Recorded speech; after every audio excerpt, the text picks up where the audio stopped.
This is Smithy.tv.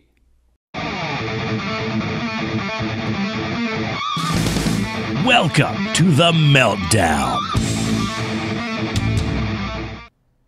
Welcome to the Meltdown. I guess I didn't need to do an intro like that because you already heard an intro. So, anyways, yeah, the intro that was provided to you by Fiverr. It costs $5 to get a beautiful song like that. Isn't that amazing? I'm not going to plug them anymore because they ain't giving us money. In fact, they're charging us money to use their services.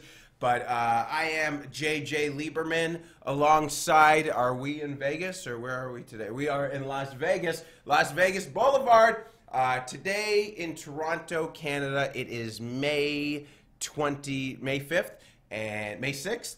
And today is the official day of the death of comedy for 2016 for the next 3 months because it is gorgeous outside. It's in Canadian 22 degrees. And for you American watchers, that would be what, mid-high 70s? High 70s. It's beautiful. Shorts, t-shirt day today. Nobody's going to the comedy club tonight, but if you are watching this live, because we are streaming this, you can come check me out tonight at Yuck Yucks, downtown Toronto, 9 p.m., where I'm opening for the great Tyler Morrison, who is one of the head writers on the Ron Jeremy Roast. Anyways, let's get into this. But yeah, it's nice out. No more comedy. I'm going to be doing it every night. Just the crowds are going to be shitty because everyone's going to be wanting to be outside drinking. What is it? Sangrias. Is that the mix of alcohol? Sangria. I probably don't drink this. Anyways, I'm trying to talk about shit I have no idea about. But good to you. Cheers. Cheers out of my coffee, like the ball sacks. That's a. That's the one thing I get bought. Like today, I go see how that. I basically bought a coffee so I could talk about this first subject. I don't even drink coffee, but I go in to get my coffee. I one coffee a day because I don't want to get a heart attack. You drink too many coffees, you're gonna fucking get a heart attack. Anyway, I have my one coffee, and they give you the option to tip. I don't want to fucking tip on coffee. This is my problem with tipping. I hate tipping. I tip, and I always tip 15 to 20%. I'm not saying, well, look at me, I'm the fucking greatest human being ever. I tip 15%. I standardize tip 15%. But if it's lower, then I tip higher. So something like the coffee, you know, it gives the option to tip. If fucking $2, I tip 20%. I'm still looked at as a cheap, you know, and I'm self-conscious. I'm not even a practicing Jew, but oh look, this asshole tipped 47. Who would want to just pay people $16, $17 an hour and I don't have to tip 40 cents and I feel like a cheap cunt? That's a problem. You fucking tip 40 cents. Look at this cheap asshole. So I rather not tip, and then I don't tip, and then someone's like, oh, these guys are cheap. They don't tip at all. He's got a big nose and last name's Lieberman. They don't know my last name, but if they do, they would say he's a cheap Jew. So anyways, yeah, I'm just all on board. Pay people more money. How crazy is that? If you're gonna get it, why don't you just pay them more? What's it matter where it comes? That's a pet peeve of mine. Is that when someone told me last night, like they're in sales, they make $12 an hour. There's no motivation. You know what? You think if you're ahead of a company, you're like, yeah, we're gonna pay you low and you're gonna want commission. Fuck you. Fuck, cause you're making money. You're making money. I'm not taking a job less than $20 an hour. I don't have a job, but you know, I'll do that. This is why I love doing comedy. I'd rather do it for free. And that you can't enjoy doing it. I don't know what I'm trying to say. I'm just trying to say, fuck you, Starbucks. Is my point. Is what I'm trying to say, because you know what? It's a crime.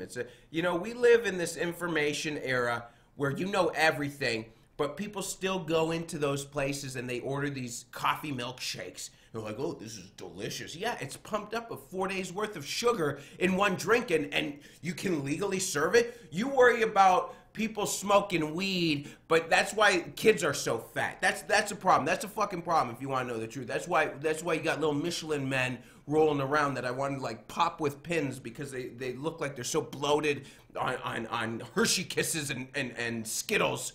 just, you know, I'm angry because I was a fat kid and I had to be locked out of my house and play in the streets. And kids don't get locked out because everyone's worried about pedophiles now. Oh, look at the pedophiles. No pedophile is going after fat kids. None of them. Why would they? Why I was. You couldn't get, like, I was so fat that I had an old school stepfather who would lock me out of the house. And he said, go out till 10 p.m. I don't even know if that happens anymore. Why not? Just go out, run, play in traffic, lose some weight. And it's not fat shaming. That's the other thing I hate. We're like, oh, now people are fat shaming. Look, I'm starting to go bald.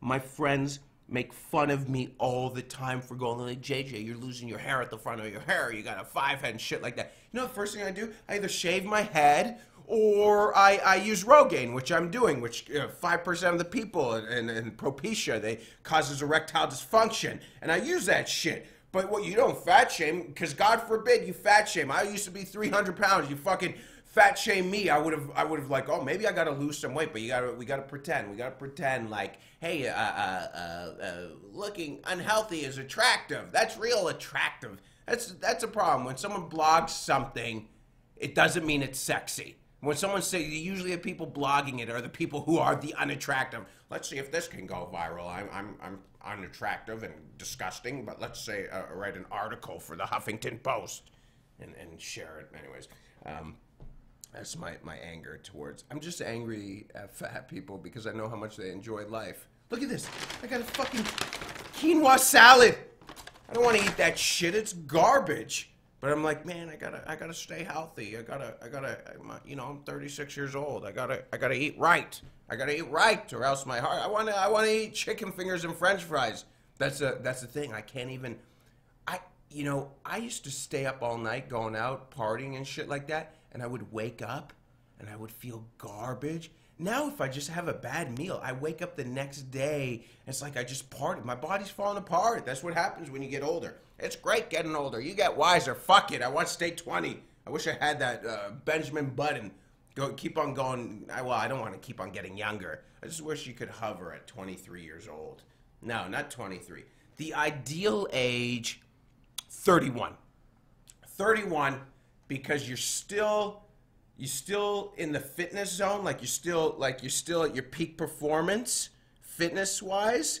You know, that's what because like at 33 is when you start getting injured and shit, you can't like be pressing 200 pounds anymore in the gym, and your mind and you've lived for because you really don't live until 10 years old, right? You don't start understanding life. You don't have anything to live on unless you've been fucking, I don't want to go there, but anyways, you don't have any experience and shit. And then teens are easy, so you go, unless you have, you're born into a certain situation. So you start living at 20 years old, you start realizing how life fucking sucks. College was fun and fake, and it's like what you learn doesn't even really matter. Like, they didn't even teach me how to fold my clothes in college, and now I'm living in some bachelor apartment with shit all over the place. And like, oh, then you learn how to do shit, and then you get in your late 20s, you get your heart broken, because people think they fall in love at 18, 19 years old. I'm like, man, you need to have your heart broken at 18, 19 years old and be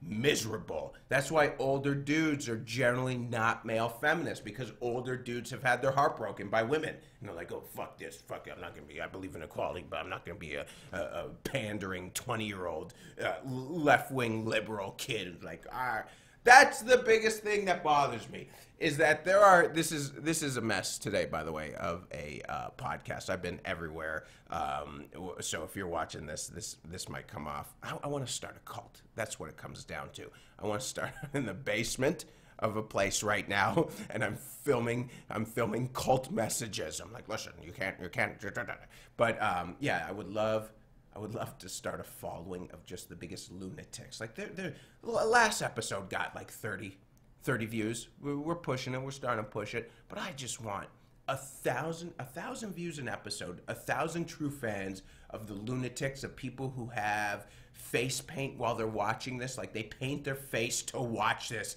like it matters. It doesn't matter. Does it really matter what I say? I'm uneducated. But anyways, start the cult. we'll call it Jehovah's Witness. Because that's what it is. That's really what it is. That's all it is. It's just another version of religion. But in this religion, it's like the sadism guy. I was going to say Ennis Del Mar, but that's Heath Ledger in Brokeback Mountain. But yeah, that's all it is. Fucking enjoy life. That's my cult. Enjoy life. Get high. Smoke weed. Don't tip, because where we live, the pay is $20 an hour. Minimum wage is $20 an hour. You don't have to tip. Why you have to tip? And then your servers will be honest when you say, what's good? What's good on the menu? Nothing's good. It fucking sucks here, but I'm happy because I'm making $20 an hour. And that honesty goes a long way. Anyways, we will be back next week with maybe the amazing Amish Patel at Fade to Brown. Fuck him. Don't hit him up. He's not here. But this is the Meltdown. This was the angry rant that went nowhere. A bunch of premises, no finishers. Anyways, I'm JJ Lieberman. Have a great week.